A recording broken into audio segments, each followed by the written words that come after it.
We are going to get moving in honor of everyone's time who is here and prompt, so that we can give the honor of time on the backside as well. Thanks to those of you who are here live, and for those of you online, my name is John Lademore. I am the team leader here at the Edina Market Center. And we are going to jump into a little panel on winning offers. And it was interesting because a few people have asked now, like, why this topic and why now? Obviously, we know the market is always changing, and we're seeing some very stark contrasts in properties staying on the market for a long time, being gobbled up in that first weekend of multiple offers. So there's a full spectrum. So really the reason is to talk more on how you're making those offers really strong, even when you're not competing against multiple offers, so that in hopes that that offer gets accepted right away. So let's just jump into introduction. Tell us a little bit about who you are, how long you've been in the business. And I always like to ask the question, why real estate? Because I think it gives a little bit of insight to who you are as a person.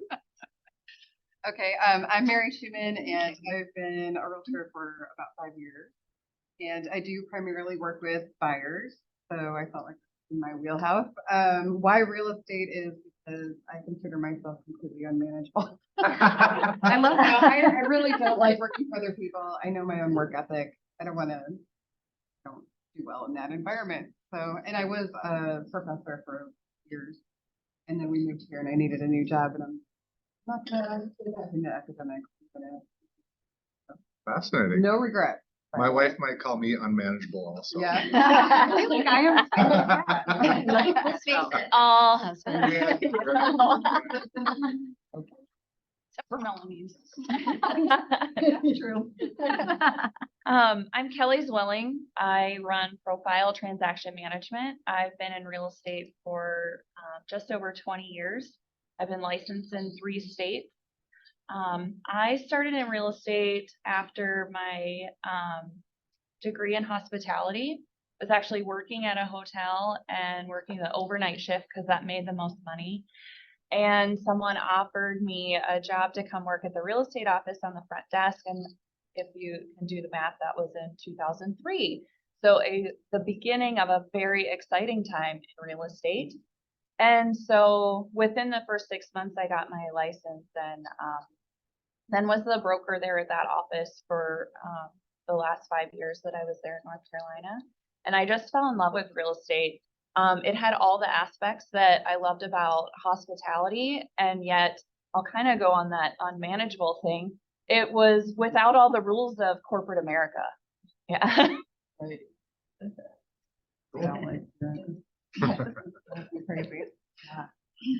I'm Robin Ray.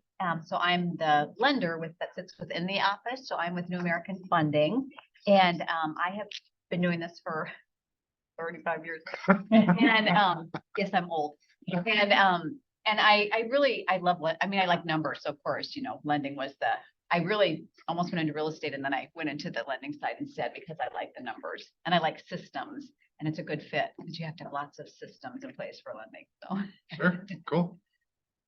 Right, I'm Karen Murray, and I am licensed in the Edina office here. I'm in my 7th year, and after being in sales in my early adulthood, and then stayed at home for a little bit with kids, and then worked as an executive admin for one person of a company, I wanted to just have a bigger impact and help a greater number of people. And when a company is downsizing and morale is low, this was the best step I could have made for just myself, my own mindset, and joining Keller Williams as far as just like the world is our oyster, and there's so much positivity around mindset, and I love it, and I eat it up, and I try to regurgitate it for people, and because we all can do great things. So yeah. And I also want to throw in immediately that my whole existence in the industry so far has been in a very strong seller's market. So I'm looking forward to learning from you all and you all today too, as we seriously shift here. Absolutely. Right on. Well, thanks for sharing.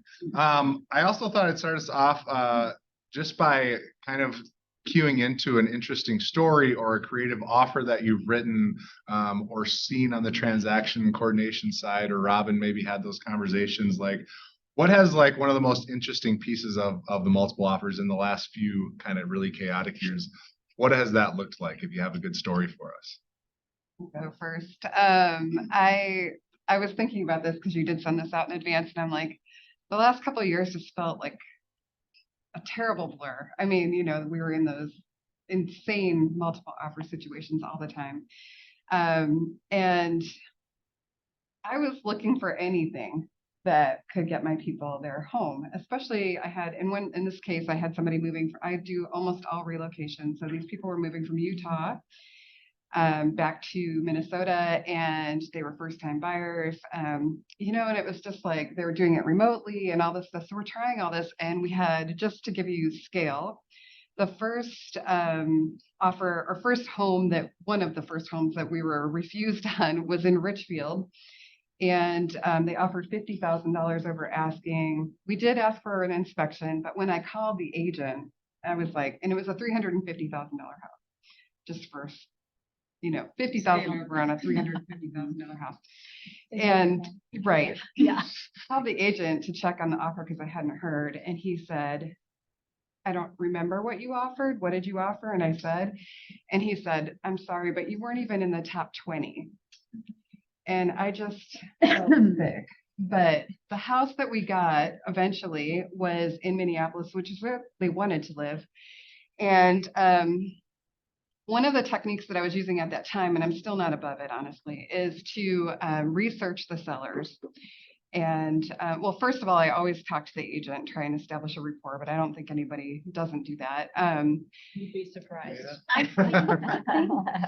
But what I did was research the sellers, and I found out that they were really interested in bike infrastructure and all that kind of stuff. And so when we were putting our offer together, they did do, just a little blurb like, we can see ourselves riding our bikes along the Minnehaha Trail and using the rapid transit and all this stuff to get to work, and mentioned a few things like that. And they actually said to their agent, I feel like we could be best friends with these people. And they wanted to sell to them.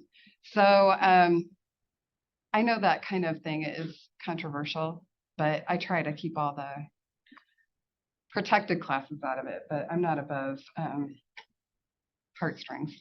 Right? Less money, always money, right? If you ever need a personal investigator, you can hire Mary as well. I don't really look but That's cool. Right on. Anyone else like to share? a weird one. No I've one had else? some unique terms that we've seen come across, like airline miles. Wow, really? Mm-hmm. Does that work? I don't always know if they get accepted. These are like the ones that we get through our offer team. Lots of like pizza or moving expenses, like those kind of things. But what I hear from agents is mostly, like even on the listing side, is what you might be surprised is the buyer's agents don't call the listing agents and like have a conversation to make sure that their offer, one, is seen, right? We all know that emails get lost, right, in inboxes, especially if you're sending it directly from Authentisign. And so I've been on a few, I have been on a few panels, and it does seem like the most, the thing that gets the listing agent's attention most is the communication from the buyer, right? That's the listing agent's thing. And then of course you have to go with what your sellers want and what they're asking for. But a lack of communication from a buyer's agent is like number one to just not even get noticed. I'll piggyback on that right away if I can. Yeah. I was definitely wanting to convey that when we've worked so hard to win over a client, a buyer, or a seller, what did we do to earn their business? We put our best foot forward about ourselves, and then we also learned what is their preferred method of communication and things like that. Well, the listing agent is the next person to win over. And yeah, we absolutely need to make a phone call when the offer has just been emailed, in which we've created a lovely introduction and coverage of the main points of the offer and shared how is my buyer, and by whom, pre-approved. And, just covering all the bases, and please confirm receipt. And then follow up with that phone call, follow up with a text if you don't reach them by phone after leaving a voicemail, all the things. Yeah. I haven't done any of the crazy things as far as miles or pizza or whatnot, but I was ready. But we more have just really tried to think outside of the box, especially almost a year and a half ago and 2.5 years ago when we just had to put everything out there. Beyond the communication piece, when we look at each of the terms, how can we stand out just a little bit more or differently or uniquely than our competition? Because we've done our reconnaissance work, we've reached out, are we in competition? With how many? Whatever they're willing to share with us. And, on average, don't we all kind of think in round numbers when we're boosting something? Well, for $350, if someone's going to offer $355, can you offer $357? Can you offer $358? $800? Like, just what can we do to tip the scales? In that regard, we're working to cater to their closing dates. I'm talking about general things, but these are just, we're looking at each of those terms. We have an agent that uses the address as the last numbers of the offer. Guilty. Is that corny? Is it too cutesy? I don't care. Someone will love it. Someone will be like, meh, what's the highest offer? But yeah, love that you mentioned that. To dot kind of that I, when you had said, it's interesting how often do we think of that agent potentially across the table as our next piece of business we're trying to earn, right? Like that's really in turn, that's a great point, Karen. Like we should be doing our due diligence on that agent when we're competing to earn the rapport with them so that they know that we're going to do our job really well. We expect them to, and we're going to work together on this, not as, opposing, win-win type stuff. So I think that's like so critical. But I mean, that is my number one thing is like immediately, if I feel like my client is interested, if they say it to me, I will call the agent when I'm leaving the property to say, hey, I think we may have an offer for you. Like, I just want to establish that right out the gate. And what you were saying, presentation is everything. I want no typos. I want everything absolutely perfect, easy for them to read and see right away. I don't want them searching through anything or downloading anything off of a sign. It's got to be like, I'm showing you how professional I am and how smooth this transaction is going to go if you work with me. Because if any of you guys have been in like nightmare situations, and I have, you really don't want to be doing 2 agents' jobs. I mean, you really want to be able to focus on your own. And that whole idea of not being confrontational, I don't like, I think I came into the industry thinking that there was more of that, and maybe there is, not in my office, of the competitive kind of backbiting. And I mean, I want to win, but I also want my relationship with every one of you to be a very good one, because I know I'm going to run into you again, and I want us all to work together well, and I want us all to come out on a winning side. Yep. That's a good point. The agents pay attention to the names, and if they've worked with another agent before and had a great experience, they're going to look for your offer. And also, actually, I had an agent tell their seller, I like Mary. She's done everything exactly right so far. And I think that it's going to go well for you if we work with her.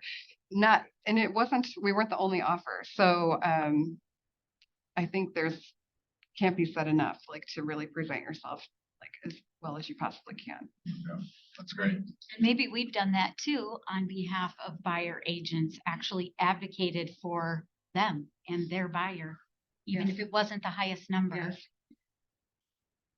you want the one that's gonna close.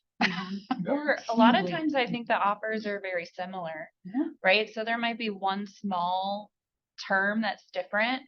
And if they have that relationship or you've stood out with that communication or how clean your email came across, or you sent it in one PDF and not 18 PDFs, those things is Yeah. that listing agent is going to appreciate. And if they're close, they could advocate to the seller, this one might be smoother than this other offer because of the actions of that agent. The last thing anybody I think for a seller, I think selling is so stressful. I mean, I think it's worse than being a buyer by multitudes. And I think that avoiding any kind of snag in a sale is what I would be looking for, just because of the stress level. On kind of a little bit about that point is talking now to have those conversations with our clients, right? So we have a brand new client. What's that first conversation like? How are you guys setting kind of proper expectations with new buyers in this market? Because the media is saying a lot of times one thing, right? So we have to be that expert on the front end. What are your conversations like right now with buyers that are entering into this market? My conversation is that it is still a seller's market, and that even though you might see something sit on the market for, like, I've actually been in multiple times where a property's been on the market for maybe a week or 2 weeks or whatever, and we put an offer in, and the next thing you know, there's another offer. And I've had my clients be like, "Are you kidding me?" And I'm like, "No." And it's legit. It happens all the time. But so I level set it that it's still a seller's market, that, if their offer isn't clean, that they could go to somebody else. But also if they're really price sensitive, that maybe we want to wait or just look at properties that have been on the market for more than the weekend. I mean, I always say at least 4 days. Like, have they made it through the weekend with no offers? Maybe they'll be more willing to talk to you about different terms or something like that if you have something that's not exactly clean. But I don't ever live in things that this is going to be like a home run. Right. Yep. Karen, anything to add to that? Yeah, still just navigating to the expectations on turnkey-ness. Going through an inspection process and period of time right now with a buyer where we were able to negotiate really good number terms. I won't divulge too much. But at the same time, all homes, even when they're brand new construction, don't fall into the perfection category. So we are gauging what's really paramount, immediate, or what can we correct over time. And yeah, it's strategy on every level with every term and at every point of the transaction. Thanks for sharing. One of the things that we have that we talk about, and the reason why why I like panels that are diverse and where people, because we're always operating on a team, right? We're with our clients or with our vendors that we're using, loan officers, transaction coordination, whatever that is. How do you enlist your partners or vendors in this process with you? And I'm sure Robin can share what she does on her end, and Kelly, but how are you taking this on as a team approach when it comes to writing offers with your clients? It doesn't even have to be multiple offers, but really, how are we instilling confidence with our vendors and listing them into the process? Well, I honestly haven't really used a lot of, I'm a solo agent, and I consider my team like the inspector and my title company and the lender, right? So I do have a preferred lender, and she is willing to make phone calls when needed, but I haven't really utilized that as much. I just try to make sure that everything's very clean from the very first thing that they see without having to take another phone call. I don't know how that's received necessarily. Maybe you guys have a different. Well, just recently, even when not in multiple offers, in communications with the listing agent, have expressed that, you know, here's who my team is. It's the same as you. I'm also solo. Okay. And, I just asked, would you be willing to entertain a call from the buyer's lender? I know that I can convey what a financially strong buyer he or she is, but I'd love for you to be willing to take a call from Robin. And we've done this on numerous occasions. And then, sure, why not? Why wouldn't they appreciate that? I've never had anyone say no. They may be difficult to reach if they are very busy with multiple offers, but Robin, would you then share kind of how you speak on behalf? Oh, sure. Yeah. So yeah, oftentimes a real estate agent will just send me a text and say, hey, can you give so-and-so a call? We're making an offer on this property address. And I do feel like it helps. Well, like 1 out of 100 calls I've made had to have somebody at like 9 o'clock at night. I don't know why you're calling me at 9 o'clock at night, but usually they're very happy to get your call. Like usually it's, thank you. I know there's a real person behind this. And they do ask a lot of the same questions, just like you guys would as a listing agent. You know, have you looked at the income? Have you reviewed everything? They'll ask, I can give general information, but they will ask, are they salaried? Are they self-employed? They want to know how difficult they are. Is it going to fall apart? So I generally can say nice things like, yes, I've reviewed all the income. We've gone to underwriting, which we do on almost all of our files. I do let them know I've been in the business for 35 years. We are local underwriting, local processing, local everything. We are not in another state. And it is surprising how I feel like that does help, because they will even sometimes say to me, okay, well, you guys are in the first running now. So Point I about love the it. underwriting, because I also use New American Funding. I use Tanya, but Yeah. but that is something that she mentioned to me in the past, and I do make a point of saying that because Yeah. it's so different than, oh, well, we did this much, but we're not sure if they're qualified. You know, like Right. So I think that's helped us a lot. Yeah. I think it does matter. And then after that point, I've heard from the agent, wow, I did hear from Robin, and that was very reassuring, and, you know, gratitude and good feedback from that. So I would just continue with that even through this shift. Why wouldn't we continue to communicate the best we can on all the levels? I've done that for 30 years, whether it's multiple offers or not. The seller the listing agent likes to hear from you. So it doesn't hurt. And with the volatility of how the market has been, we've seen cancellations up quite a bit. And to have that reassurance as a listing agent to say, no, we have somebody who's like actually going to answer their phone, who's going to respond to emails, who's on top of all of the process is a really big deal, especially when competing. But just in general, you know, we've all had those situations where everything's good to go, and then a week before closing, it's like, oh, this. So we operate when we're in these situations. We really do have to understand. Yes, we're all different parts of different, but the client sees us as a big piece of that, right? That's holding us together, the glue that's holding the transaction together.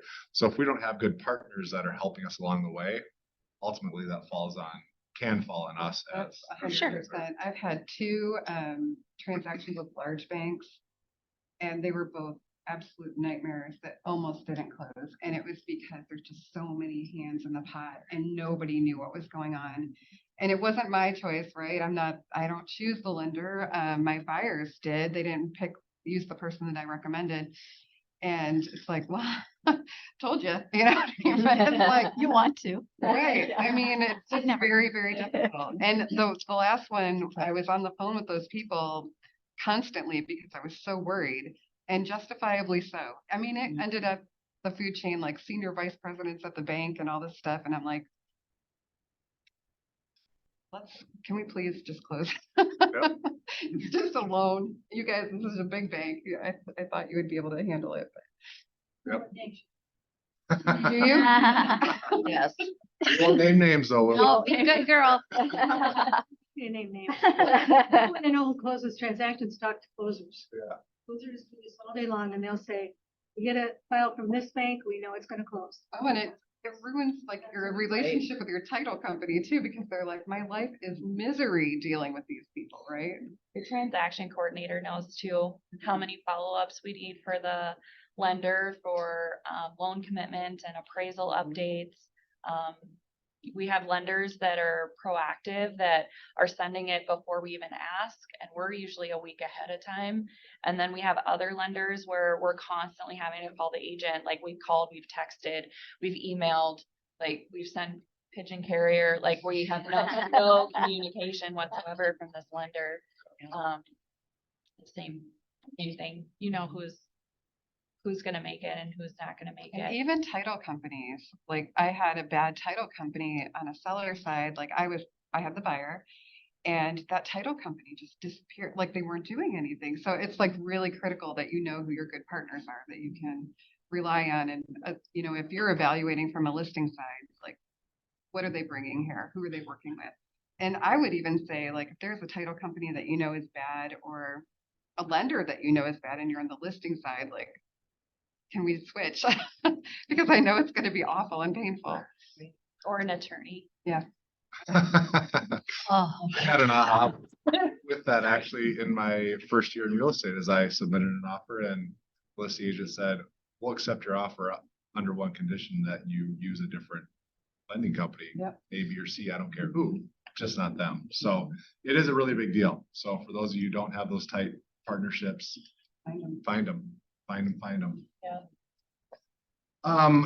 Can we dive in a little bit to you as an agent when you're communicating? Obviously, ultimately, it's up to the client, and when we're in a situation, it's dependent. But what are your priority list for terms when you're writing an offer, especially when you know you're in multiples? How do you break that down for clients? I mean, I would say that the number one is always price, right? I mean, what people want is the most money. Yes, there are times, right, when maybe the difference isn't very big between my offer and another one, and maybe they like something about my offer better. But if you can get the price, the other thing is,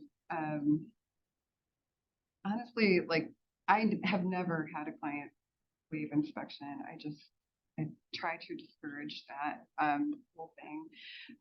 So the terms that we like are low or short inspection periods, like, but lately I've been doing 6 days, and I think that that's good enough. Earnest money, if they can afford to do a little bit more, a lot of times that at least has the appearance of a good, you know, like a comfort to the seller, even though usually like it's not going to end up in their pocket. But I just try to be clean, like as clean with the exception of having that inspection period as possible. And I also always try to find out what the seller's motivations are. If they're trying to move quickly, they need a rent back, which I also don't like to do, but whatever. We'll do what we need to do, right, to get the house. So. Can I ask a follow-up question on the short inspection period? I've heard, both personally and from different agents, is when they offer a really short inspection period, say a 4-day inspection period, that the listing agent will come back and say, I don't want that. I know we're going to be crunched for timelines and we're going to end up extending that anyway. So have you ever had that situation, and how do you combat that when you're in a short inspection period? Like what's your follow-up or guarantee that, you know, it's short and I know I have the time to complete what I need to complete so that we stay on track? Well, the inspection company that I use has a lot of inspectors, so, and they bundle everything. So because I use them so much, I think I just haven't had a problem with that. Like they are usually in there the next day, and they do everything. So that means I can get that rate on. And I really do emphasize with my clients that this isn't something we mess around with. You know, you have to get your inspection as early in the period as possible, because when you hit that deadline, you're either going to buy the house as is or walk, you know. So I haven't really had a problem with that. Have you? We have recently had to extend when trying to be, How short were you going?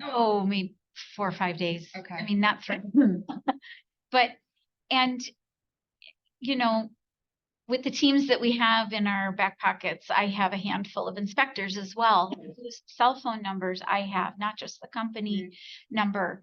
And we, over the last handful of years, have built really strong rapport too. And I will be able to call while we're writing. By the way, this is happening. What does your schedule look like? Are you going to be available? No, not so much. Okay, what about you? And then we're also navigating that on the sidelines. Have you done any of those like walk-in talks I was that just they were gonna- doing I was for just a gonna while? talk about that. Okay. Yes. And I still feel like it might be a good thing for a couple of the buyers I'm currently working with, even while not in multiples, just for understanding what these homes look like. And this looks really nice, but it's got these issues. That one looks nicer, but oh, it's got different issues. So like, obviously you can't do a sewer inspection during a walk and talk, but I definitely employed, not myself, but like that idea of having an inspector come on behalf of my buyers. They knew up front that they were going to be paying that inspector for an abbreviated inspection during a tour, which sometimes was 30 minutes, sometimes was up to an hour. The more time we can get, the better. So that that inspector can at least look at the roof from the ground all the way down to the foundation and check out mechanicals and whatnot as they are able within that time frame. And then we talk about it quietly in the street after, or, you know, because there's no official report. That has helped my buyers be able to waive the contingency with peace of mind to the degree that they felt, you know, comfortable submitting, and then possibly finishing up with a full inspection on their own time after. I just have so much anxiety about sewer lines that I can't, like, seriously, that is, I've had multiple times where they're broken and I'm like, I'm so glad that we didn't waive that, you know? Sure, yes. Well, and I think geographically where we work, that can have more of a bearing than other things. Yeah, when you're. We have a question. Do you always do a sewer inspection Yes. every time? I'm like unrelenting about a few things. But I'm talking about it like it's me. It's not me, but I advised sewer, if there is a wood burning fireplace chimney, radon, and then the standard inspection, because the things that are super expensive and you don't see are the sewer line and the chimney.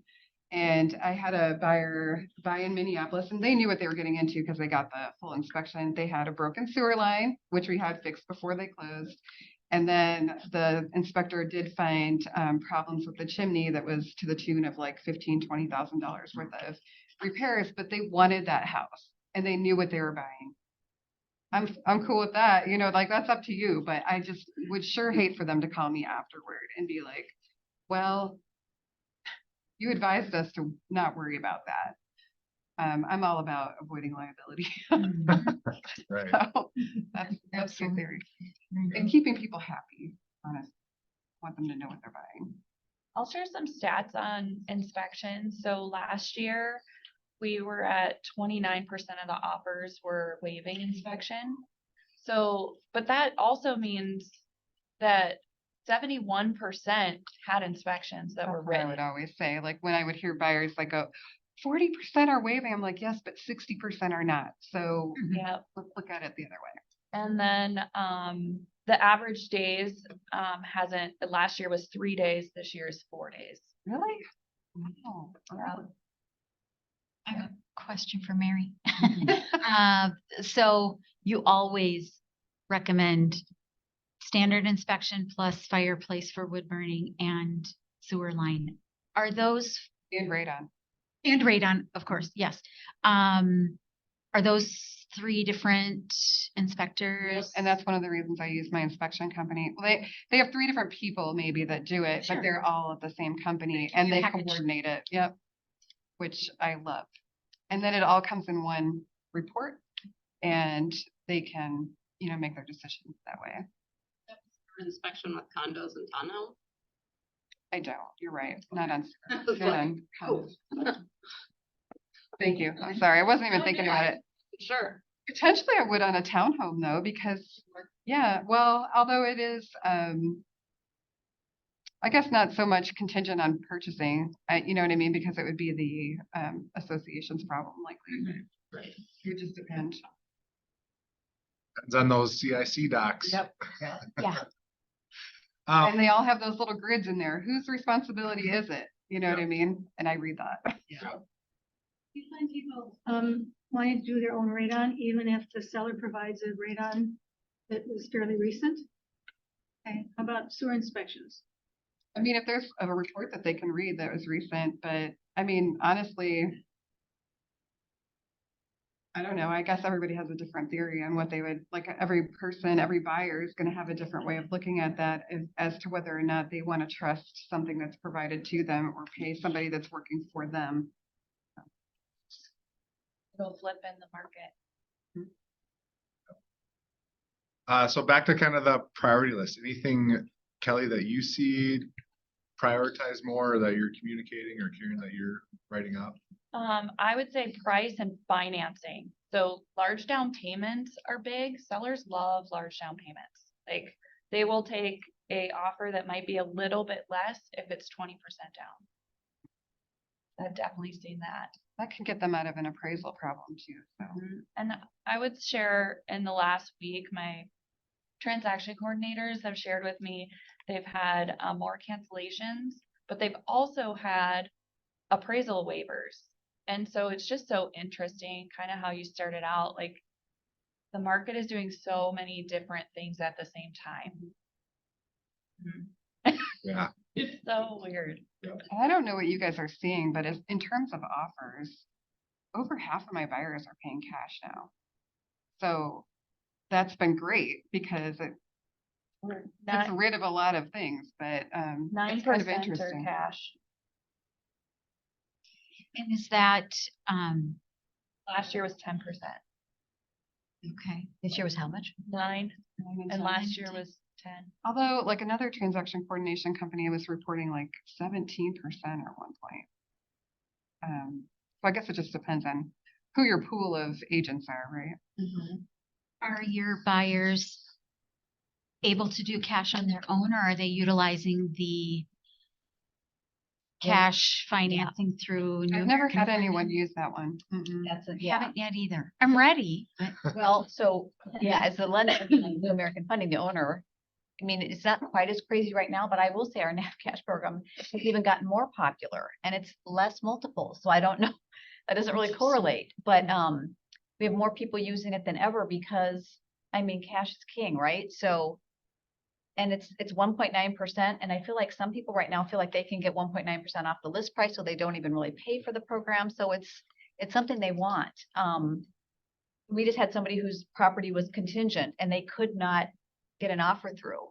So, and with NAV cash, they're always non-contingent because it doesn't matter if they have another property, right? So they go in non-contingent now, they sell the property later, they're fine with that. So there's a lot of reasons, like Pam and I talked about ours, our NAV cash. I mean, you might need to just get that person into the house before they can sell. It's convenience even. They don't, it's not because they have to use it.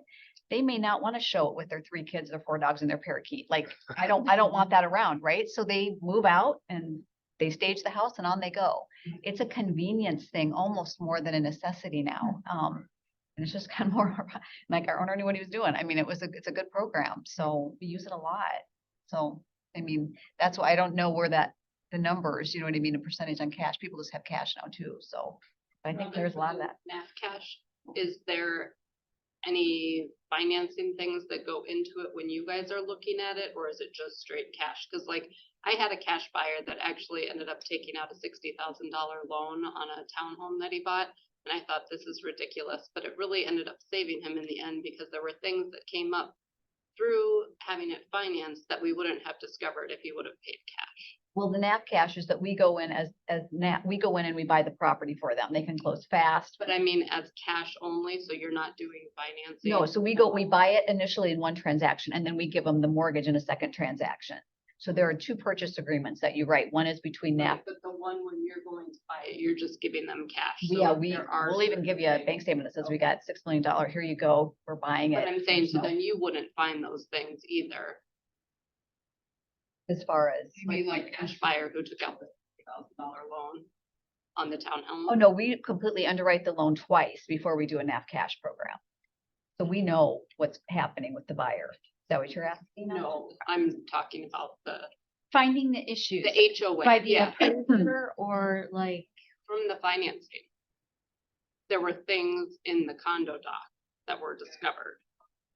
Oh, yeah, they, So yeah. that's why I'm wondering. We do the questionnaire and everything on the condo quickly, but yeah, because sometimes those NAP caches are super fast closings, but we still do the questionnaire. We still check that the condo is approvable.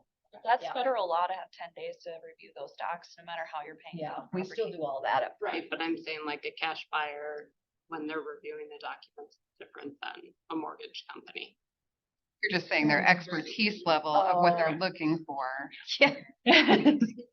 Yeah, because the mortgage is on the back end, so it's still qualifying with all the same exact info on the,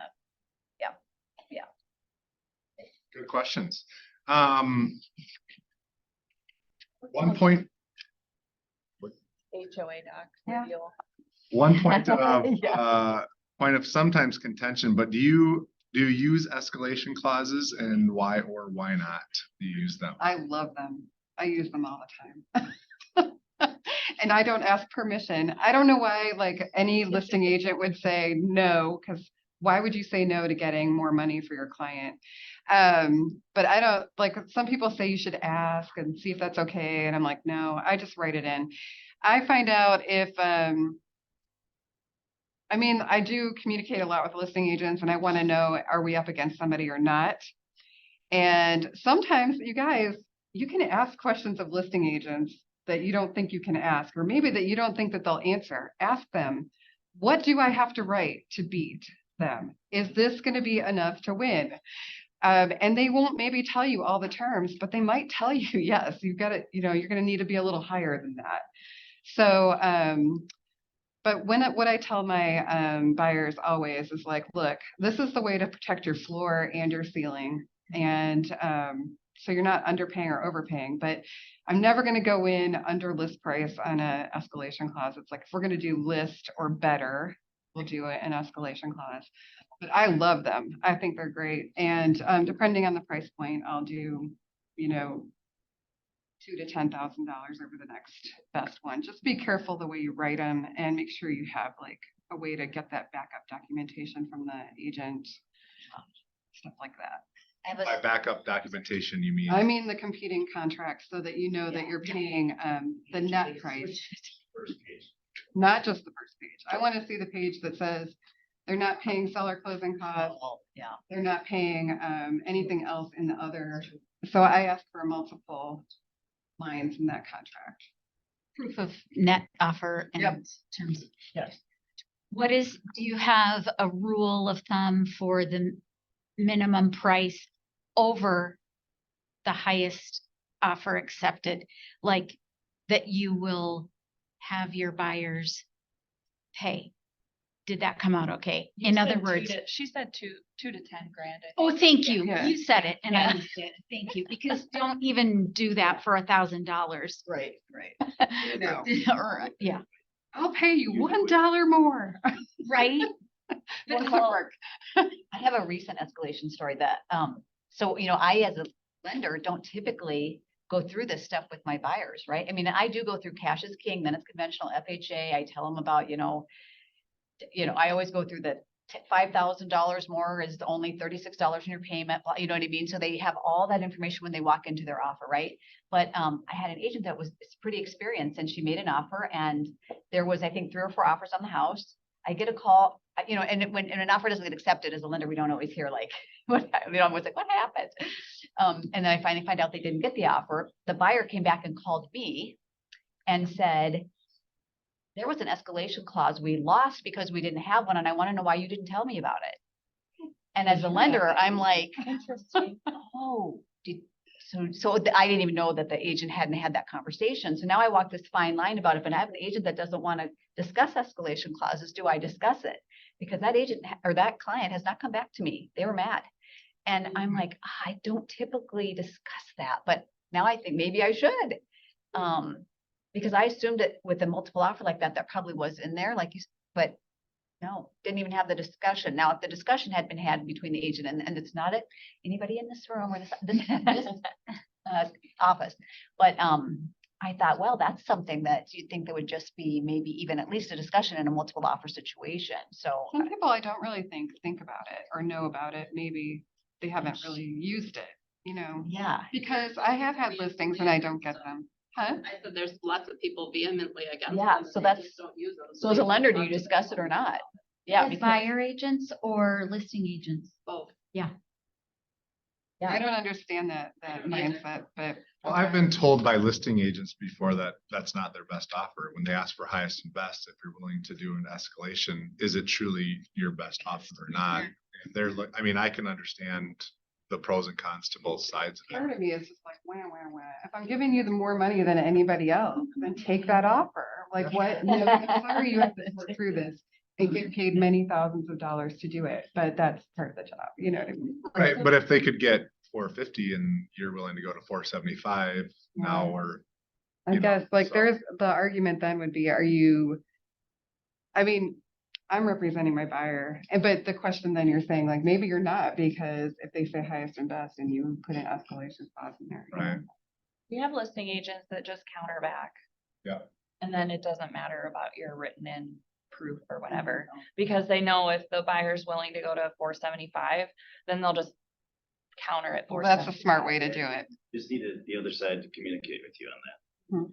But if they're not communicating with you and you gave them hey, we'd be willing to change any terms that we need to get this deal done, they need to communicate with you and a lot of them don't. So. if a client doesn't know about the escalation clause, you may want to make sure they're aware of it. They lose a house they really wanted because of somebody else's escalation clause. Like, with that situation, I'm like, oh, that was painful for everybody. Yeah. Our offer So I was form like, asks for it when the agent's filling that out too, and we have the form that either John Butler or one of the attorneys wrote up, so we have a form that we use for the agent. Yeah. Which has all the.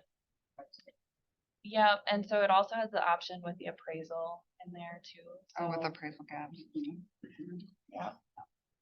I have to say, like, I'm loving the new market because I like the fact that somebody's gonna counter more often than not, you know what I mean? Like, we're not always in these competitive offers, but like that if you offer something and they want a little bit more, at least now they'll talk to you versus, oh, I'm sorry, I don't even remember your offer that was $50,000 over asking because you weren't in the top 20. You know what I mean? Yeah, it's tougher. I'm still suffering from that. Yeah.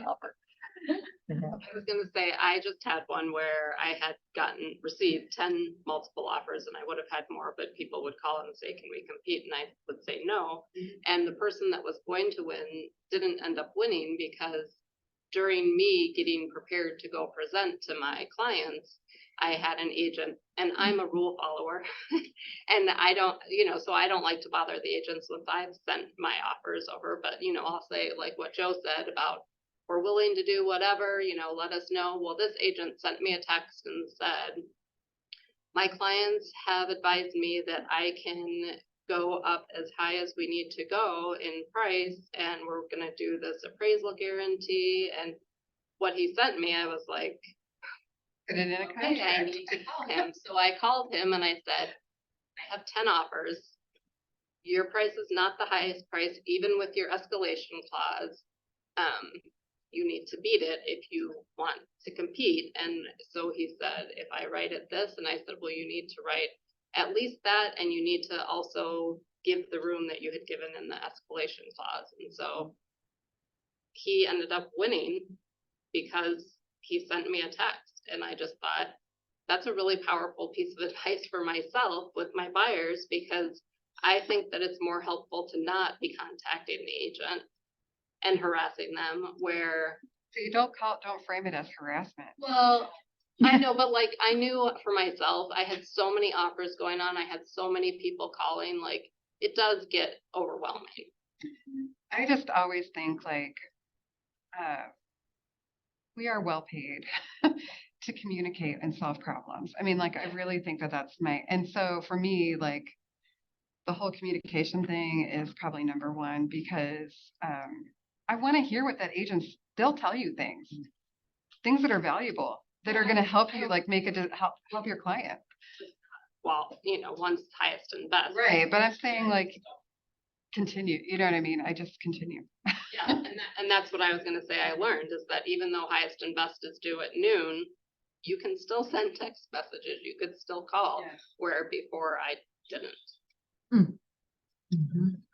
I was just gonna throw in too, one of my favorite games is Price is Right. And it can still apply today, but it doesn't hurt to ask, like you said, Mary, you never know. They may say, unfortunately, that information is confidential. I'll respect that. And sometimes they'll share. Yeah. And I love that.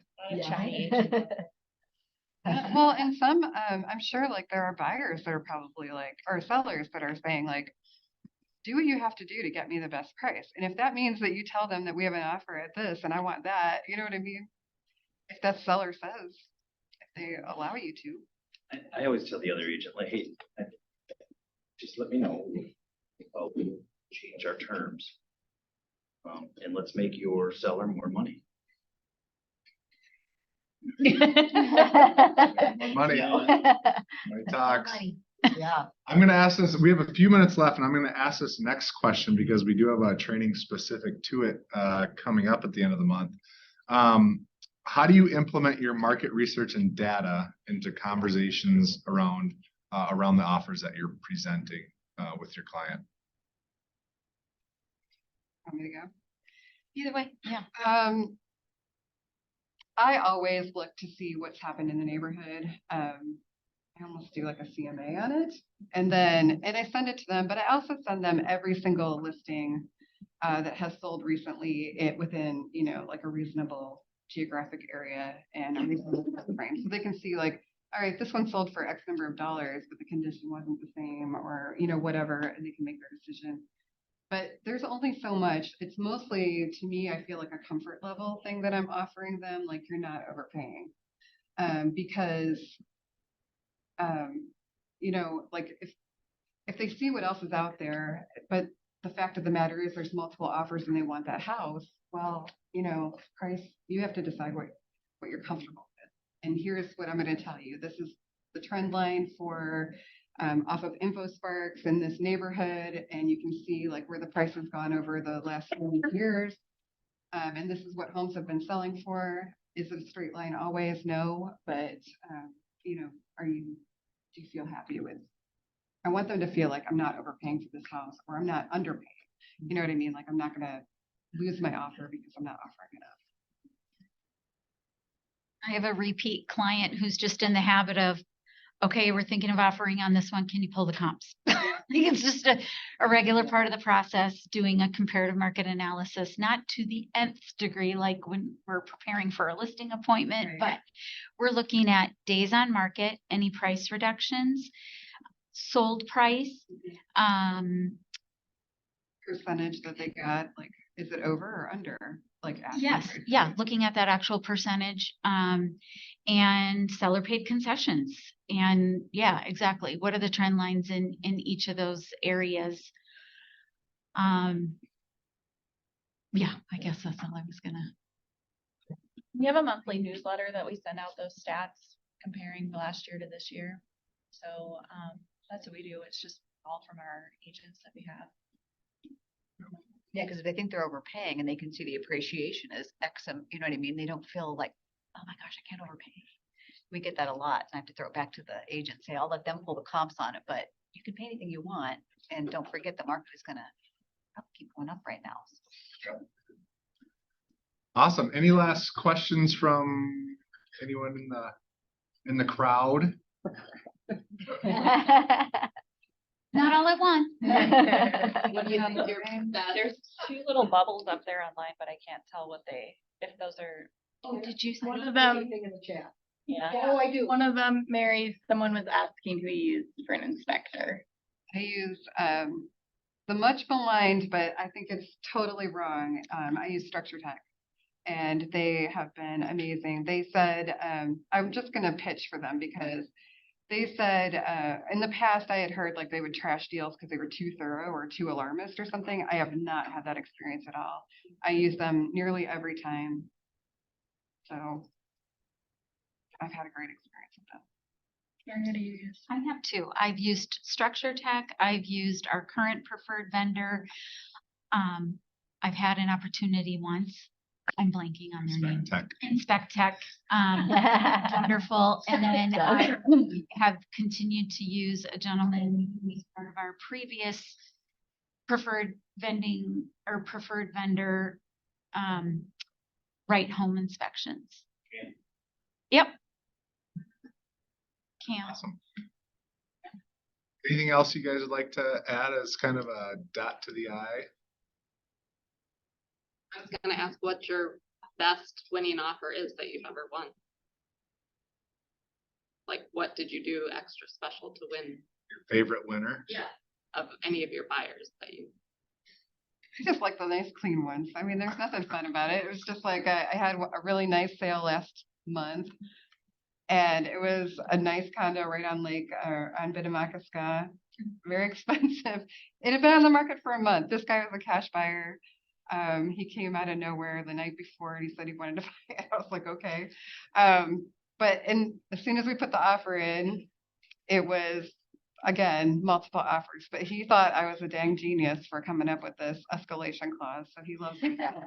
So we only had to go up by $10,000 on it and he got it. And he and his wife are delighted. So On that was my level, favorite one. Yep. price tag. Nice. It was really nice.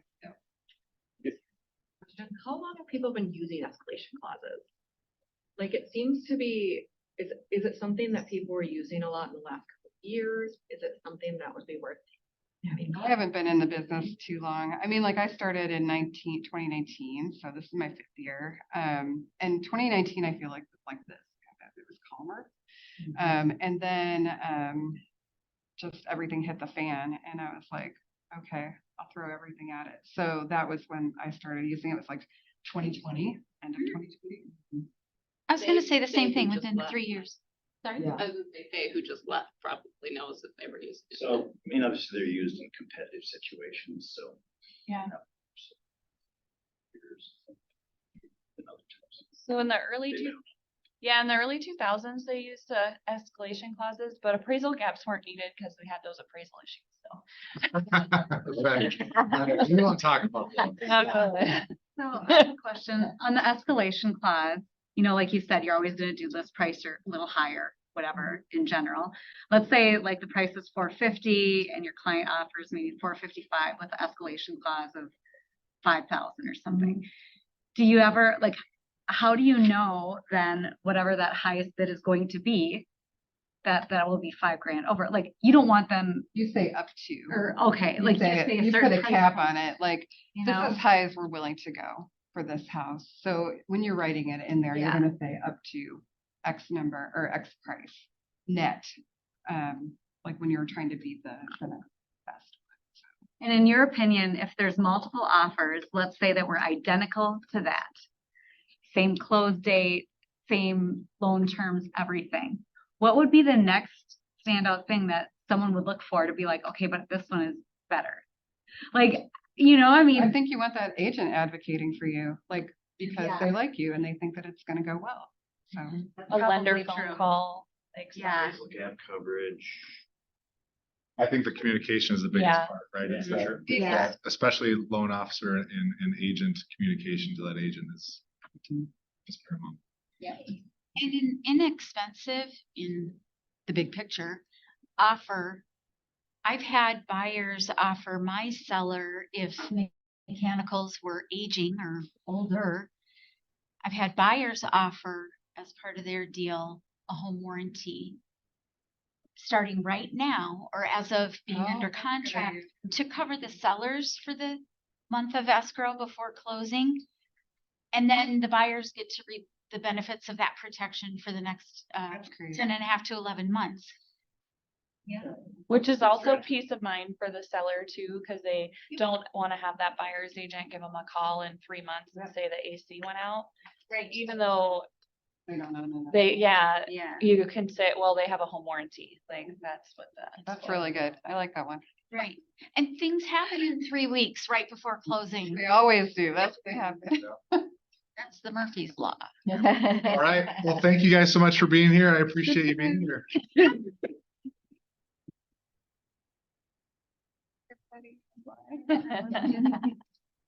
Usually online.